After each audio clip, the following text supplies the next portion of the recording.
10वीं कक्षा के बच्चों के साथ साथ सभी बच्चों को जो एचएससी की, यूपीएससी की, सीटेट की, एचटेट की तैयारी कर रहे हैं, उन सभी को नमस्कार। बच्चों, हमारी 10वीं कक्षा की जो सामाजिक विज्ञान की, उसका आज हम राजनीतिक विज्ञान का जो पोर्शन है उसको हम करवाएंगे। अच्छी प्रकार से इन प्रश्नों को आप समझना और इम्पोर्टेंट जो क्वेश्चन हैं वो मैं बताता जाऊँगा, उनको अपनी कॉपी में नोट कर लेना।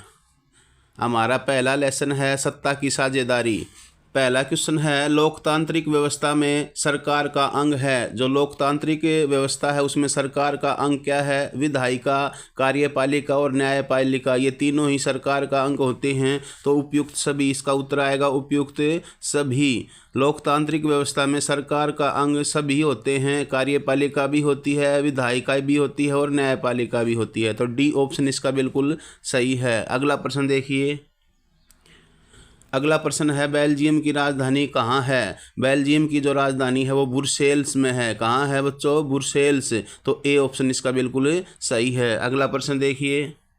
अगला प्रश्न है, बेल्जियम में कितने प्रतिशत लोगों द्वारा डच भाषा बोली जाती है? तो बेल्जियम में 59% लोगों द्वारा डच भाषा बोली जाती है। तो इसका बी ऑप्शन बिल्कुल सही है। अगला प्रश्न देखिए।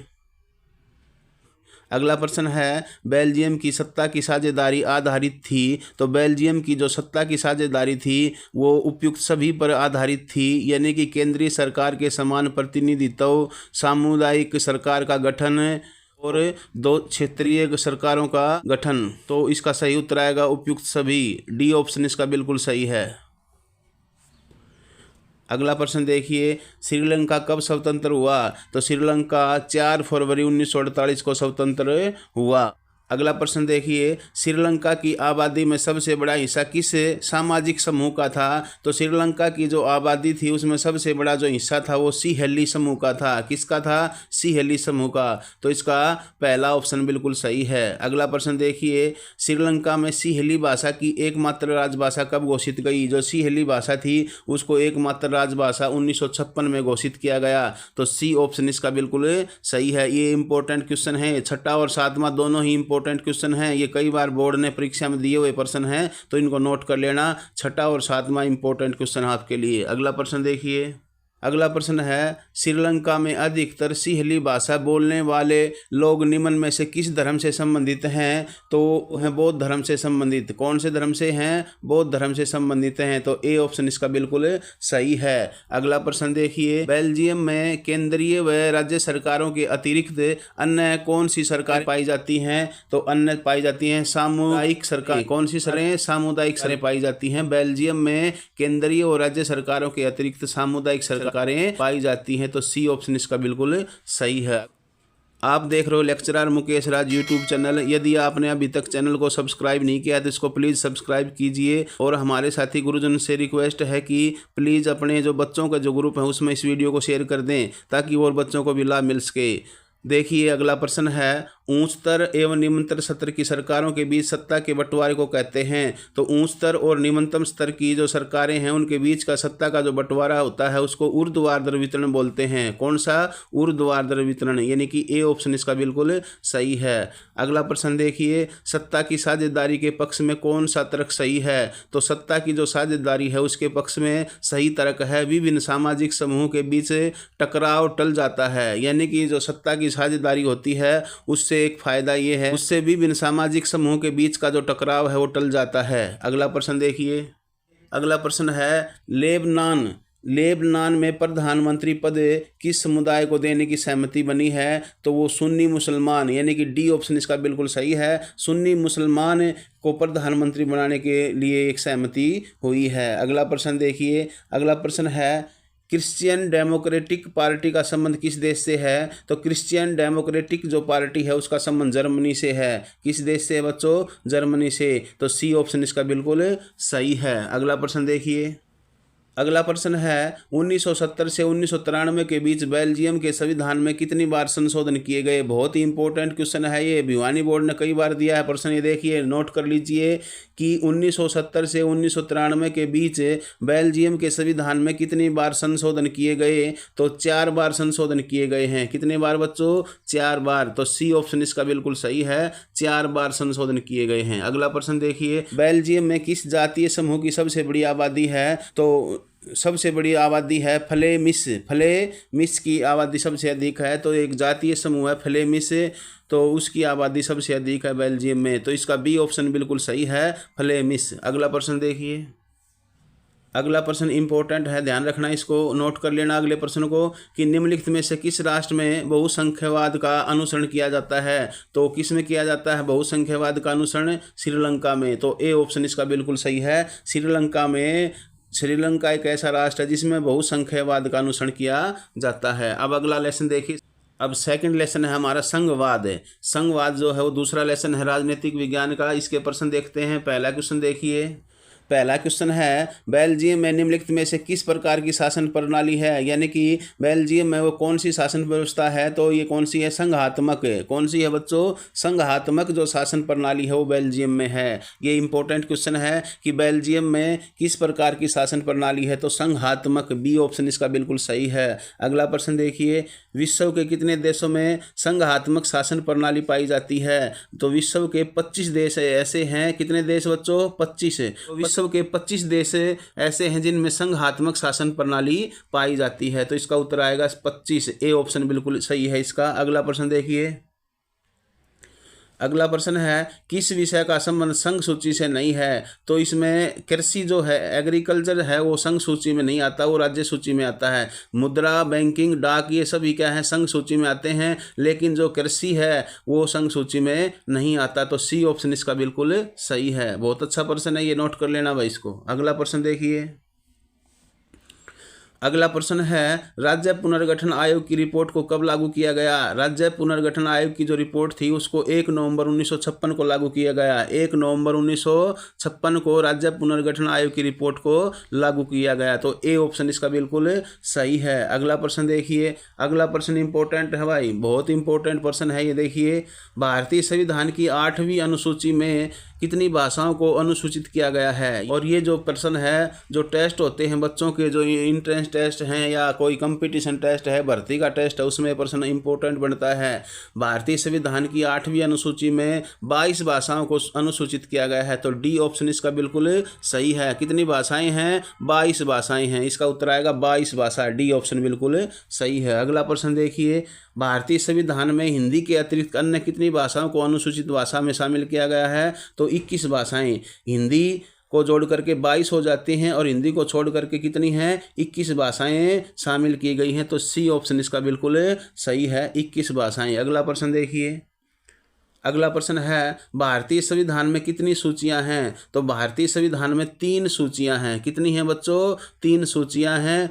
राज्य सूची, संघ सूची और समवर्ती सूची, ये 3 सूचियां हैं। फिर बता देता हूं, संघ सूची, राज्य सूची और समवर्ती सूची। तो इसका बी ऑप्शन बिल्कुल सही है। भारतीय संविधान में कितनी सूचियां हैं? 3 सूचियां हैं। अब अगला लेसन करेंगे हम है जाति, धर्म और लैंगिक मसले। बहुत ही इंपॉर्टेंट लेसन है, जाति, धर्म और लैंगिक मसले। इसके प्रश्न देखते हैं। इसका पहला क्वेश्चन है, भारत में यहाँ औरतों के लिए आरक्षण की व्यवस्था है। जो महिलाएं हैं उनके लिए एक रिजर्वेशन है। तो वो रिजर्वेशन है पंचायती राज की संस्थाओं में। तो डी ऑप्शन इसका बिल्कुल सही है। जो पंचायती राज संस्थाएं हैं उसमें 50% महिलाओं को आरक्षण दिया गया है। तो इसका उत्तर आएगा पंचायती राज की संस्थाएं। डी ऑप्शन बिल्कुल इसका सही है। अगला प्रश्न देखिए, अगला प्रश्न है, औरत और मर्द के समान अधिकारों और अवसरों में विश्वास करने वाली महिला या पुरुष कहलाते हैं। तो उसको नारीवाद बोलते हैं। क्या बोलते हैं उसको? नारीवाद। सी ऑप्शन इसका बिल्कुल सही है।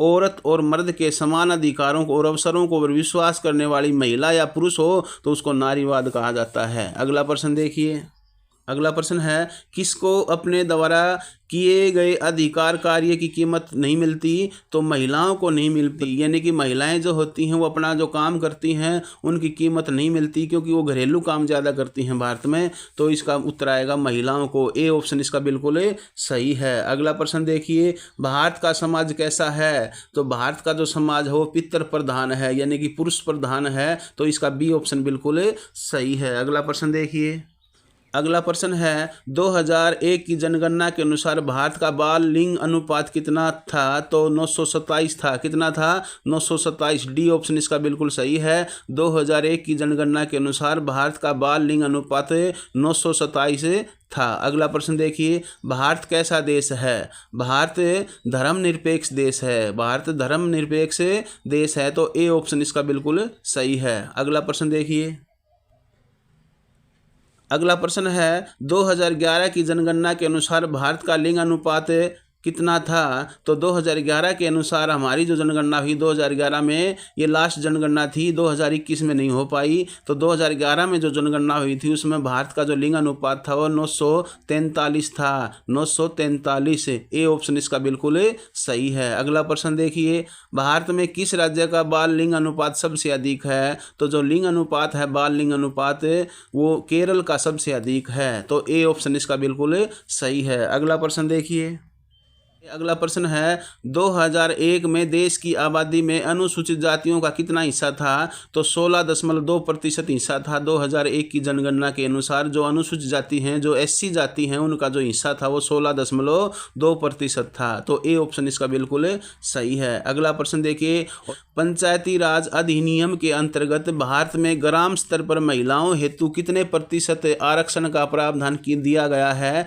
तो 50% जो आरक्षण है वो महिलाओं को दिया गया है ग्राम स्तर के ऊपर। ग्रामीण इलाकों में जो पंचायती राज है, यानी कि पंचायतों में जो चुनाव किए जाते हैं, उसमें 50% रिजर्वेशन किसको दिया गया है? महिलाओं को। तो डी ऑप्शन इसका बिल्कुल सही है। अब हम हमारा जो अगला लेसन है, फोर्थ लेसन है, उसको करेंगे। देखो, राजनीतिक दल है, इसके प्रश्न हम आपको समझाएंगे। देखिए, तो इस लेसन का राजनीतिक दल वाला जो लेसन है, इसका पहला क्वेश्चन है, राजनीतिक दल निम्नलिखित में से कौन सा कार्य करते हैं? तो राजनीतिक जो दल होते हैं वो चुनाव भी लड़ते हैं, सरकार का संचालन भी करते हैं और सरकार का गठन भी करते हैं। तो ये तीनों ही चीज़ उनको करनी पड़ती हैं। तो उपयुक्त सभी, डी ऑप्शन इसका बिल्कुल सही है कि राजनीतिक दल जो है वो सरकार का गठन भी करना पड़ता है, चुनाव भी लड़ना पड़ता है और सरकार का संचालन भी करना पड़ता है। तो डी ऑप्शन इसका बिल्कुल सही है। अगला प्रश्न देखिए, भारतीय जनता पार्टी का मुख्य प्रेरक सिद्धांत क्या है? तो बीजेपी यानी कि भारतीय जनता पार्टी है, उसका मुख्य प्रेरक सिद्धांत है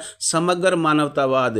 तो सी ऑप्शन इसका बिल्कुल सही है। समग्र मानवतावाद जो है वो भारतीय जनता पार्टी का मुख्य प्रेरक सिद्धांत है। अगला प्रश्न देखिए, अगला प्रश्न है, एक राजनीतिक दल का मुख्य हिस्सा होता है। तो एक राजनीतिक दल का जो प्रमुख हिस्सा होता है वो सक्रिय भी होना चाहिए राजनीतिक दल को, और नेता भी होना चाहिए राजनीतिक दल के पास, और अनुयायी और समर्थक भी होने चाहिए राजनीतिक दल के पास। तो उपयुक्त सभी आएगा कि राजनीतिक जो दल होता है उसके पास नेता भी होने चाहिए, उसमें सक्रियता भी होनी चाहिए, सदस्य भी सक्रिय होने चाहिए और अनुयायी और समर्थक भी होने चाहिए, तभी वो राजनीतिक दल आगे बढ़ता है। तो उपयुक्त सभी इसका उत्तर आएगा। डी ऑप्शन इसका बिल्कुल सही है। अगला प्रश्न देखिए, भारत में चुनाव आयोग के पास पंजीकृत राजनीतिक दलों की संख्या, मोस्ट इंपोर्टेंट क्वेश्चन है ये, इसको नोट कर लो बच्चों अपनी कॉपी में, कि भारत में चुनाव आयोग के पास रजिस्टर्ड पंजीकृत राजनीतिक दलों की संख्या कितनी है? ये 2022 में भी आया हुआ है, 2020 में भी आया था और 2024 में भी आ सकता है। तो रजिस्टर्ड जो दल हैं वो 750 से अधिक हैं। उनकी संख्या कितनी है? 750 से अधिक। तो डी ऑप्शन इसका बिल्कुल सही है। अगला प्रश्न देखिए, अगला प्रश्न है, निम्नलिखित में से किस देश में केवल एक दलीय शासन व्यवस्था है? तो केवल एक दलीय शासन व्यवस्था जो ऑप्शन दे रखे हैं 4 इनमें केवल चीन में है। किस में है? चीन में। चीन में एक दलीय शासन व्यवस्था है। तो ए ऑप्शन इसका बिल्कुल सही है। अगला प्रश्न देखिए, निम्नलिखित में से किस देश में बहुदलीय शासन व्यवस्था है? जो 4 ऑप्शन दिए गए हैं, ये 4 ऑप्शन जो दिए गए हैं इनमें भारत एक ऐसा देश है जिसमें बहुदलीय शासन व्यवस्था है। कैसी व्यवस्था है? बहुदलीय शासन व्यवस्था है। अगला प्रश्न देखिए, अगला प्रश्न है, वर्तमान में भारत में राष्ट्रीय राजनीतिक दलों की संख्या कितनी है? तो राष्ट्रीय राजनीतिक दल पूछा है, कुल राजनीतिक दल नहीं पूछे हैं। राष्ट्रीय जो नेशनल लेवल के हैं उनकी संख्या केवल 6 है, उनकी संख्या केवल 6 है। अगला प्रश्न देखिए, अगला प्रश्न है, भारतीय राष्ट्रीय कांग्रेस का चुनाव चिन्ह क्या है? तो भारतीय राष्ट्रीय कांग्रेस का चुनाव चिन्ह है हाथ का पंजा।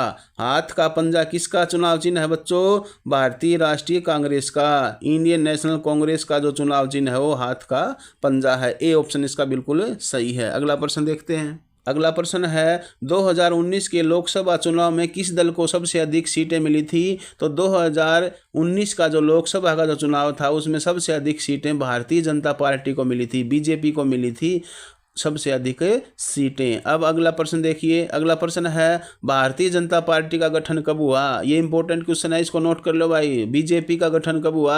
बीजेपी भारतीय जनता पार्टी का गठन हुआ था सन 1980 में। ए ऑप्शन इसका बिल्कुल सही है, बीजेपी का गठन सन 1980 में हुआ था। अब अगला लेसन देखते हैं। और इस वीडियो में मैंने राजनीतिक विज्ञान के जो 5 लेसन हैं वो इसी वीडियो में मैं करवा रहा हूं, और ये इम्पोर्टेंट वीडियो है। इसको ज़्यादा से ज़्यादा बच्चों को शेयर कर दीजिए, अपने साथियों को, रिश्तेदारों को इस वीडियो को शेयर कीजिए। और अभी तक आपने इस चैनल को सब्सक्राइब नहीं किया तो प्लीज़ इसको सब्सक्राइब कर दीजिए। देखिए 5वां जो लेसन है, लोकतंत्र के परिणाम।